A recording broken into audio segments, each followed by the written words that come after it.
And action. How's it going? 相应给我，就没有人会受伤。 Get off of me! Does he look like he can fight?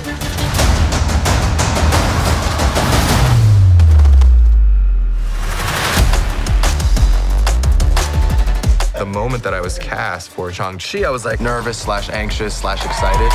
Never thought that I would be Marvel's first Asian superhero.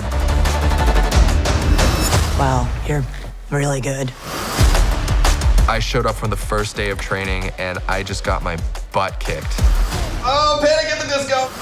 We explored what his strengths were. We also covered all his weaknesses. What weaknesses?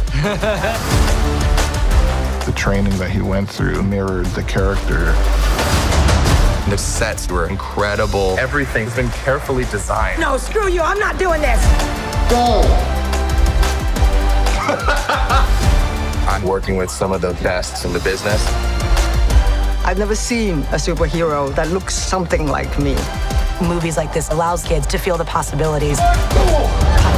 It was such a profound moment for me as a fan, as an actor, as an Asian person.